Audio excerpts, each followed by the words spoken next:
Hi guys, welcome to another Division video. This video is going to be highlighting a Lone Star build. You get this a lot from the weekly and the daily targets. People, including myself, getting frustrated with always receiving the Lone Star set. I figured if they're just going to push it on us, we may as well try and make some good out of it, because obviously you've got a lot of chance of getting different variations of gear. There is things I would change with it, but it is fairly close to how I would like it. So I'm just going to play this video clip of Warren Gate Power Plant. This is on challenging, not heroic, because it's the daily, and I thought I'd just kill two birds with one stone and get that challenging out of the way. So what I am using is I'm using an LMG. And I'm using an assault rifle. Now ideally I would be using an SMG, I just haven't found a good one since the new update. Also worth mentioning, this is on the PS4, so I have none of the new gear sets apart from the Alpha Bridge, and none of the new underground content or the incursion.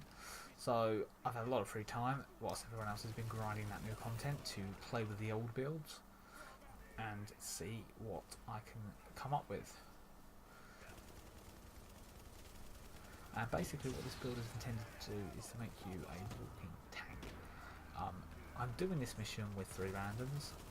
I'm having to run pulse because none of the other guys on the team are, which is not ideal. My skill power is 18,000.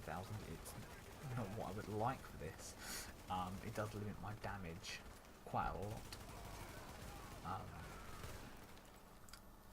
In a group, my group, there would be somebody with a tactician's build, at least one, maybe 2, that have 100% on pulse, that would really help my damage, and then I wouldn't have to run it. I would roll something. I would run something like roll cover with increased damage, or smart cover with increased damage. But just notice through this clip, for this one run of Warren Gate, of how many times I pop Survivor in. Now every time it is popped, it is me popping it. I don't remember anybody else on the team ever using it, and the only reason I'm using it is because I can. It makes me tankier. My LMG has skilled on it, so every time I'm getting a kill with my LMG, it's charging it really quick, and where I don't have to reload, I can just switch between that and my assault rifle, and just do maximum damage. It is important to know when you're not going to win, when you're in a bad situation. Even as a tanky build, you still want to be able to get out of the way. Some variations of this, I could make myself even tankier and lower my DPS, but as a personal preference, I do like to feel like I'm doing some damage. I'm not just firing marshmallows at them.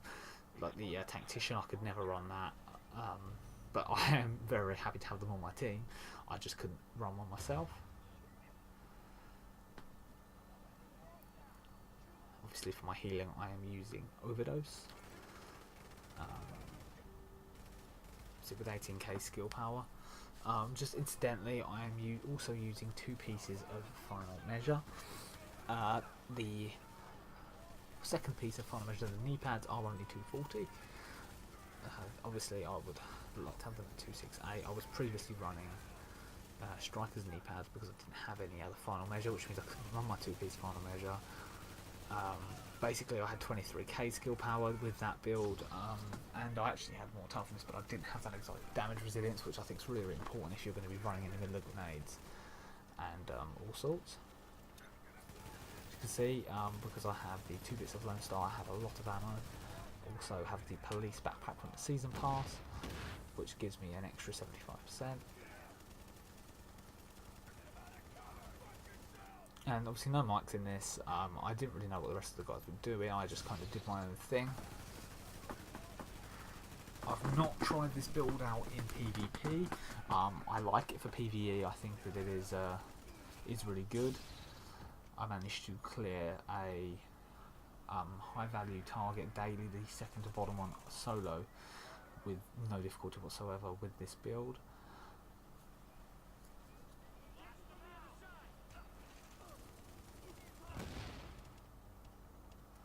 And obviously with my assault rifle, I actually try to get as few kills as possible, because it doesn't have the skilled attachment. Obviously if my survival link's up, then it doesn't really matter.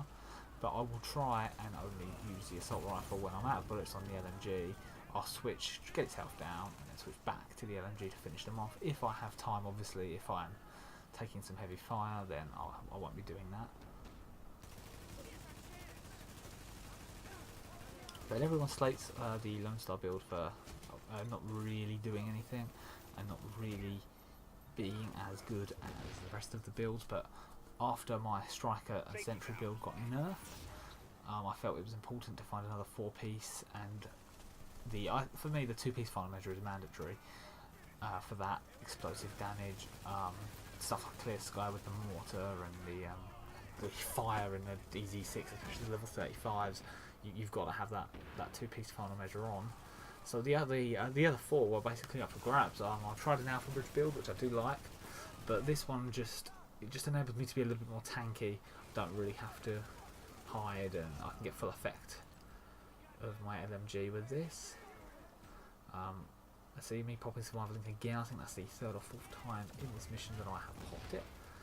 And to be quite honest, on challenging, I am quite confident that I could solo this. The only problem that I would have is on the time limit bit, being on my own. I am confident I could get it done, but I don't know if I could get it done within the 10 minutes that they give you. But maybe that's something I will try at some point.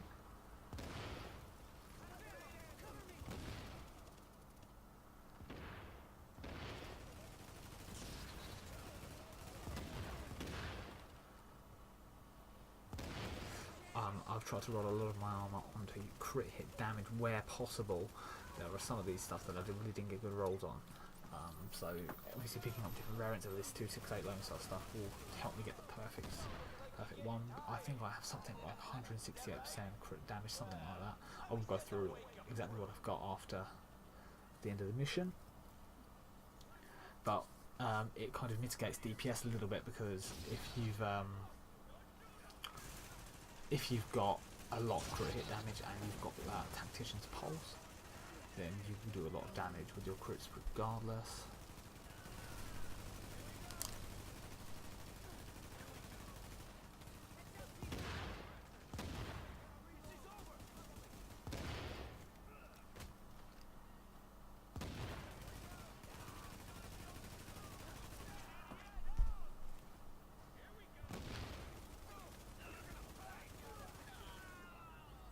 See, that Survival Link's back up again. I only just used it earlier in this room, and I've used it again, and it's not because I'm in any trouble, it's just because I can.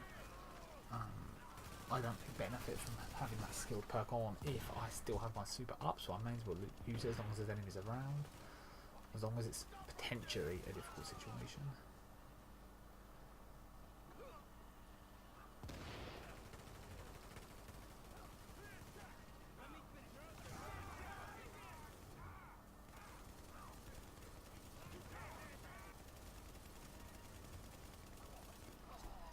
There you go, back up again.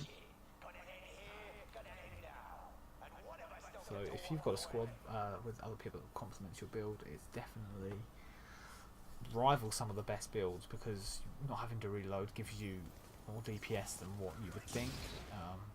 The damage numbers may not be as high. Obviously with my Striker build, when the update was first released on my G36, I was hitting 300k with headshots before they nerfed that gun.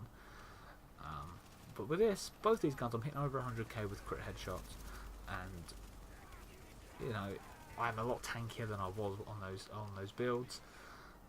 I think I've just accepted that if I want to hit as much damage as what I have been on previous updates, I will have to completely lose my toughness, and it's not an option really at this stage in the game, especially in the Dark Zone with rogues running around. That just it doesn't give you a chance if you're running anything less than 300k toughness, in my opinion. Anything less than that is suicide.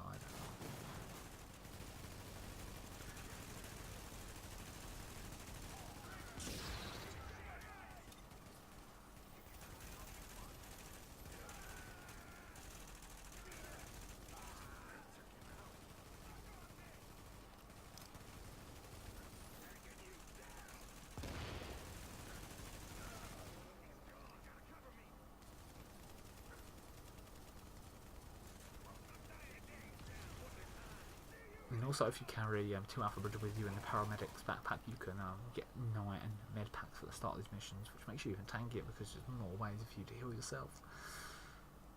And that is the end of the mission. Absolutely no problems at all. I'm not saying that my teammates were bad, but I could have probably done it without them. I didn't really need them at any point in this mission. So now I'm going to quickly go through what I'm actually using. As you can see, that's my build there. DPS isn't the absolute greatest, but you're not going to get that with 410,000 toughness, unless of course it's inflated like on the G36. So I've got health and armor just to make myself as tanky as possible. Health on kill wasn't the perfect roll. I would have preferred something better, but I had to re-roll onto firearms. These are the 240 Lone Star, which to be fair rolled pretty nicely for 240s, but I would have liked critical hit. I had to re-roll it off electronics. My Lone Star holster I haven't actually touched. That was pretty much a perfect roll. Lone Star gloves I had to re-roll the crit hit damage on that because that's really important. And this Lone Star backpack also really nice. 7,000 odd skill power.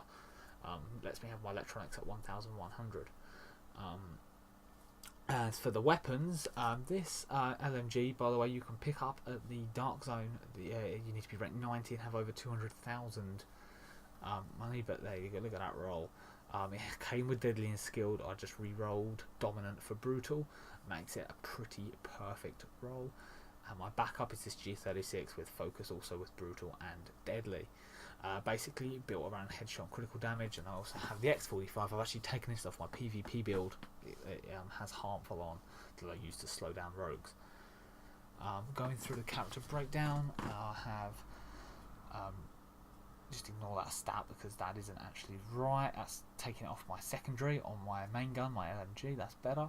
130% critical hit damage and 147 headshot damage. It's not as good as the 260% I had with my strikers build, but to trade for the tankiness, then it's definitely worth it.